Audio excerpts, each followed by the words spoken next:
A seriously bizarre and terrifying phenomenon had TikTok users all over the English-speaking world freaking out last month when the app's translation feature began to make some deeply frightening errors.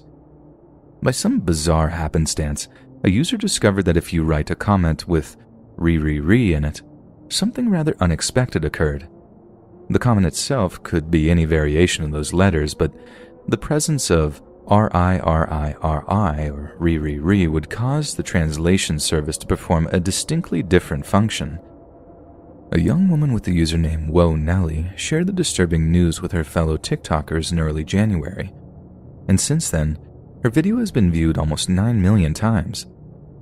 Naturally, many who watched the video decided to try the phenomenon out for themselves, with the occasionally horrifying result. "This is the scariest thing I've ever seen on TikTok," Nelly told her followers. "If you comment RIRIRI, it says something really cryptic, some really scary stuff. Why is no one talking about this? It's so scary." For those that don't know, it was possible for everyone who watched her video to instantly test out the veracity of her claims in the comments box below her post. Then if they held their thumbs down on the comments, a little window popped up, asking if they wished to have their comments translated. Hundreds wrote out their own variation of the gibberish phrase, then shared the translations, along with their shock and horror at what they said. "This is the second most important part," one translation read. "The cry for help. It's a dream." Another said, "Crying? That's a lot of fun. It's alright, it's a cry for help. Suffering, suffering, suffering, suffering." While another user complained that the frightening translation didn't seem random at all, and had apparently been a little too much for her. "Pain, pain, tears and pain. All I can do is cry. I had to leave and it hurts," her translation said. And given that she had recently lost a grandparent to cancer, she found the message's relevance to be truly haunting. Most users who worked through the comments section, translating the vast array of comments on their own, were understandably and justifiably creeped out at what they were seeing. The basic translation error was one thing, but getting such elaborately disturbing and sometimes prophetic messages was something else entirely. Some users said their messages verged on being poetic, while others professed their deep fear and confusion. "Oh my god, I'm translating people's comments and I'm actually spooked," one user wrote after allegedly translating one message into "help, help, suffering, crying in a nightmare." Another user then added in, "Does anyone else feel like the owners of TikTok are being held captive? No? Okay." User Nelly went on to share some of the scarier translations in a follow-up video that had many TikTok users glued to their phones in fearful curiosity. "This is the second most important part of the history of the world. It's alright," was one of the worst comments she read, which sounds a little too on the nose considering the wildfires, wars, and worldwide viral panic of the previous year. "Are you joking me? Like all of them are scary, but this one?"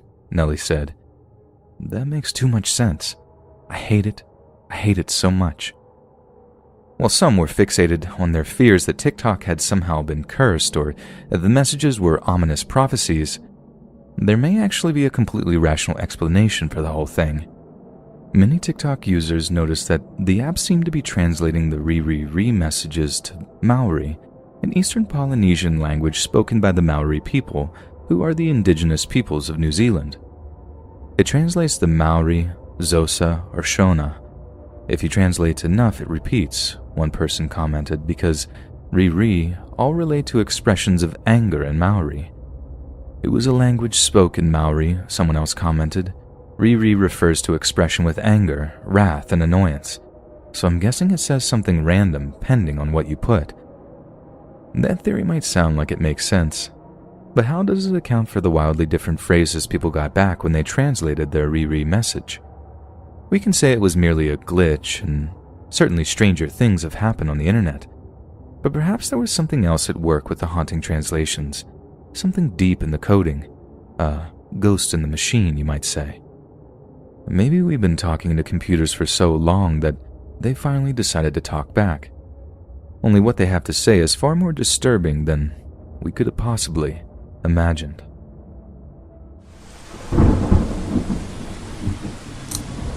I was around 11 or 13 at the time. I would always love to go into the woods to just have some fun with my cousins, but sometimes I would stay in my backyard.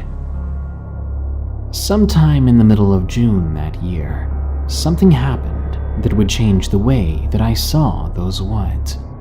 I was attempting to stay the night in my treehouse. It must have been only a few hours until dawn at the time. The treehouse is located at the edge of the woods, and I was alone at the time, or so I thought. I climbed into the treehouse and looked out the window. It was then that I realized I was pretty thirsty, so I decided to go down and walk towards my house. Around that time, I got this feeling that someone or something was watching me. I ignored it and thought it was at most some wild animal. I made it into my house and grabbed my bottle, which had some Myuu in it, which was my favorite drink as a child. As I exited the house, I noticed that our old blonde lab had followed me. He was a good dog. I gave him a quick pet, then went on my way to the treehouse. As I entered the treehouse, I looked out the window, glancing back in the direction of my dog. I noticed that he was no longer watching me. He was instead staring into one particular part of the woods. I'd never seen my dog do that before. If there was something that piqued his interest, he would go check it out. I'd never seen him just stay still like that, as if he was scared. But then he began to make this low, deep growl. I called out to him, "Rocky, what do you see, boy?" He turned to look up at me, but only for a split second, then went right back to staring at that spot in the woods. It started to rain and thunder, but along with those sounds came another, a sort of humming that was coming from my right. Immediately, I felt scared, chilled to the bone.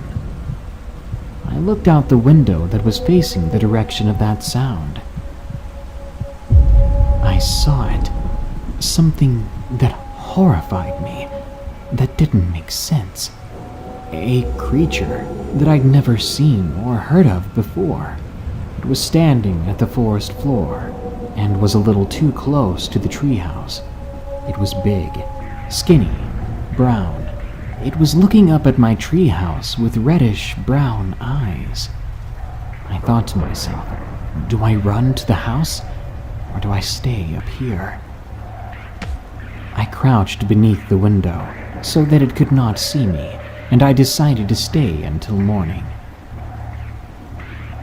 The next day, I hurried down the treehouse and began to run as fast as I could out of the woods.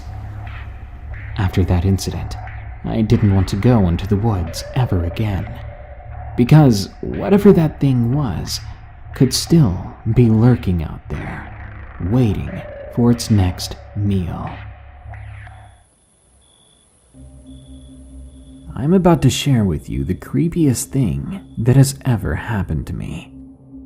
When TikTok was just in its early stages, I was a user there. You wouldn't yet see the occasional lip-syncing or dancing, and sometimes you would see some things far more terrifying than that. It was a cold December 12th, back in 2017. I was in my room playing NASCAR Heat 2, when all of a sudden, I got a call from my best friend, Jax. I opened the call on Skype and was surprised to hear what he had to say. Usually when he calls me like this, it's emergencies. He told me about TikTok for the first time then quickly asked me if I wanted to prank some people for his YouTube channel. This was out of the blue, but I agreed to it. I downloaded the app and soon got a notification saying that Jax's username has friended you. I accepted it and instantly messaged him on there. However, there was something wrong. He then messaged me to send him my address. This wasn't normal considering he already knew it. We were close friends after all and often went to see each other. Despite how weird this was, I went ahead and reminded him. That's when I got a notification saying that A different username with the name Jax in it had friended me. I got a little annoyed thinking he made another account already. He then called me on Skype, and I answered. His voice suddenly had a more urgent tone to it. He said that someone had hacked his account, and I remember thinking, we haven't even had accounts for a day yet. How did that happen? I asked him how he knew he had been hacked, and he stated that the person who did this was probably the same person who was trying to hack his YouTube channel, something I had no idea about. I then asked him if he had made another account, and read the usernames to him, and he replied that no, which meant the account I gave the address to was not my friend. My stomach twisted into a knot. I hung up and grabbed my phone and locked my bedroom door. I reported the user on TikTok and began to wonder how much trouble I might be in, if any at all. Surely if this was just some hacker, he was only going to prank me. But about an hour later, when I was just beginning to calm down, it happened. There was a sudden banging on the door. It startled me at first, then I picked myself up to go answer it. The moment I had cracked open my door, there was a massive splintering, cracking sound, and then a slam. My heart stopped, and I stood frozen in my doorway. Because what that sounded like was the front door being bashed in. I shut the door and locked it, then hid behind my big beanbag, quickly dialing the cops. I was panicking, having trouble breathing right. Even the operator was trying to get me to calm down, reminding me that the police would be there shortly, but it didn't help. After a few moments, I could hear footsteps outside my bedroom door, and then someone tried to turn the knob. I stopped breathing altogether then, terrified that whoever it was would hear me if I even tried to breathe. That's when the worst happened. The laptop began to buzz with the sound of an incoming Skype call. It was my friend. I could see the screen from my hiding position. He must have been worried about me, but he didn't realize what was going on and had no idea that he just gave me away. That's when I heard fists beating against the wood of the door. This guy must have been huge, because I could hear the door being chipped away at, cracking and splintering under his weight and strength. But when I heard the squeak of brakes outside, I prayed that I was saved. The man must have heard it too, and stopped. A few moments later, I heard the sound of rapid footsteps leaving the house, through the back door, I think. Then there was the sound of two different pairs of footsteps coming in through the front. They scoured the house, then made it to my room, which was locked. I was too scared to get out of my position to open the door. They even called out that they were the police, but I think I was in shock. Eventually, they busted down the door, and they found me under my beanbag. They took me to the police car while one of them watched me, and the other searched the rest of the house. Whoever broke in was gone, and none of us had any leads on who he was or why he did this. I've talked to my friend about it, but he won't give me any answers or clues. But the police had a theory. Based on his online patterns, they believed him to be a part of a trafficking organization. Hearing this, I was horrified. If the cops did not arrive in time, I would have never been found.